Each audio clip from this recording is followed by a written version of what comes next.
हमारे पास कॉन्स्टिपेशन की कंप्लेंट लेके आते हैं और वो हमेशा बताते हैं कि मुझे सिर्फ कॉन्स्टिपेशन है। तो हमें ये जान लेना पड़ता है कि उनको क्या कहना है, कॉन्स्टिपेशन मतलब क्या। तो कॉन्स्टिपेशन के 3 टाइप्स होते हैं। एक टाइप रहता है जिसमें पेशेंट को मोशन को बहुत हार्ड होता है, तो उसे हम कहते हैं स्टोनी हार्ड स्टूल। दूसरा एक टाइप रहता है जिसमें पेशेंट को रोज मतलब डेली मोशन पास नहीं होती, कई बार एवरी अल्टरनेट डे या फिर 2-3 दिन बीत जाने के बाद उनको मोशन होती है। तीसरा एक प्रकार रहता है जिसमें मोशन बहुत स्टिकी होती है और उन्हें वॉशरूम में बहुत देर तक बैठना पड़ता है, तभी उनको मोशन पास होती है। तो हिस्ट्री लेने के बाद हम ये जान लेते हैं कि पेशेंट को किस टाइप का कॉन्स्टिपेशन है और उस अनुसार उसकी जो ट्रीटमेंट है, वो मैनेजमेंट है, वो हमें फ्रेम करनी पड़ती है। तो पहले जानते हैं हमें मोशन कैसे पास होती है। तो जो भी आप खाना खाते हो, तो खाना खाने के बाद अच्छी चीजों का एब्जॉर्प्शन स्मॉल इंटेस्टाइन में हो जाता है और एक्सक्रीटरी पार्ट लार्ज इंटेस्टाइन में से बाहर निकलता है। तो ये जब ये लार्ज इंटेस्टाइन की एक पेरिस्टाल्टिक मूवमेंट रहती है, वो इंटेस्टाइन की पेरिस्टाल्टिक मूवमेंट की वजह से आपकी जो मोशन है वो आगे ट्रैवल करती है।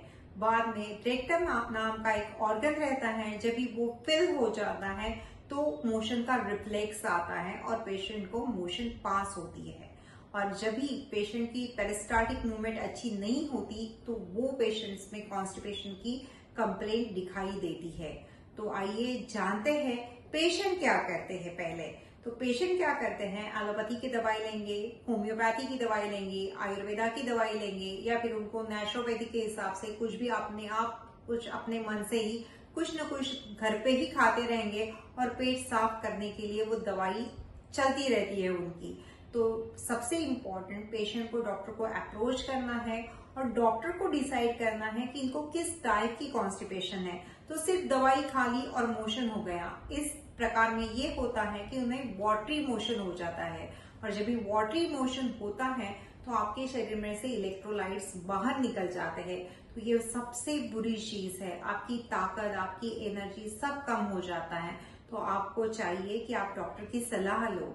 तो इसमें क्या करना जरूरी रहता है, जब भी आप इस तरीके से दवाई खाते रहते हो तो आपके इंटेस्टाइन्स को आदत लग जाती है। फिर इंटेस्टाइन क्या कहते हैं कि ऑलरेडी मेडिसिन तो मेरा काम कर रही है, फिर मैं अपना काम क्यों करूं। तो उनकी पेरिस्टाल्टिक मूवमेंट और भी स्लगिश हो जाती है और भी धीरे धीरे हो जाती है और पेशेंट को डेवलप हो जाता है हैबिचुअल कॉन्स्टिपेशन। तो देखिए मैंने अभी क्या कहा, just because of the medicine आप जो भी दवाई खाओगे, वो एलोपैथी की हो, वो होम्योपैथी की हो, वो आयुर्वेदा की हो या नेचुरोपैथी की हो, दवाई से आपको हैबिचुअल कॉन्स्टिपेशन होने वाला है। बिकॉज मोशन को साफ होना ये तो एक नैसर्गिक क्रिया है। नैसर्गिक क्रिया होने के लिए दवाई की जरूरत नहीं होती। तो आपको डॉक्टर को अप्रोच करके पहले आपको हिस्ट्री देनी है कि आप क्या खा पी रहे हो। तो डॉक्टर आपको, अगर उसमें फाइबर कंटेंट कम है तो डॉक्टर आपको उसका सलाह देंगे, उसका फाइबर कंटेंट का इंटेक कितना होना चाहिए वो आपको बताएंगे। और दूसरी चीज, आयुर्वेदा में इसके लिए बहुत अच्छी ट्रीटमेंट है।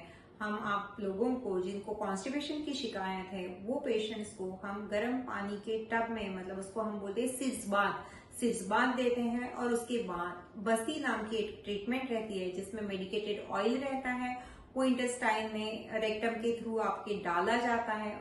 उसके बाद इंटेस्टाइन की पेरिस्टाल्टिक मूवमेंट बहुत अच्छी होती है और आपको हैबिचुअल कॉन्स्टिपेशन से छुटकारा मिलता है। तो ये देख लिया हमने टाइप 1 टाइप का जो कॉन्स्टिपेशन रहता है उसकी ट्रीटमेंट। दूसरे प्रकार में हमने देखा कि पेशेंट को एवरी अल्टरनेट डे या बहुत बार 2-3 दिन के बाद मोशन पास होती है। तो ये क्यों होता है, तो हमारे पेट का नीचे का एक स्फिंक्टर रहता है, तो वो स्फिंक्टर ओपन नहीं हो पाता। तो कुछ आयुर्वेदिक मेडिसिन रहती है जो थोड़ी सी खट्टी और नमकीन होती है।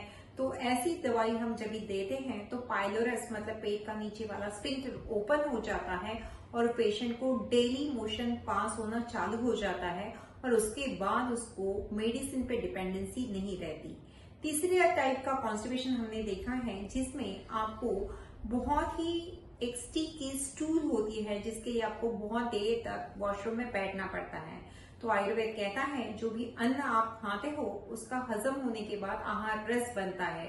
तो जब भी ये डाइजेशन प्रॉपर नहीं हो पाता तो वो इनडाइजेस्टेड आहार रस को आयुर्वेद बोलता है आम निर्मिति। ये एक संस्कृत वर्ड है, तो इसको बोलते हैं हम मोशन में आम निर्मिति हो जाना। तो ये आम जो रहता है वो बहुत स्टिकी रहता है। तो आम नष्ट करने वाली बहुत अच्छी अच्छी दवाइयां आयुर्वेद में रहती हैं, जो हम पेशेंट को एडवाइस करते हैं, उनकी फूड हैबिट्स करेक्ट करते हैं।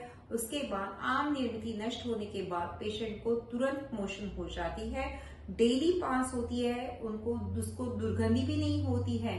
तो इस तरीके से अगर आपको कॉन्स्टिपेशन की तकरार है तो आपको डॉक्टर को अप्रोच करना चाहिए और उसकी जानकारी लेके उस अनुसार ट्रीटमेंट करवानी चाहिए, न कि कोई घरेलू उपाय करना चाहिए।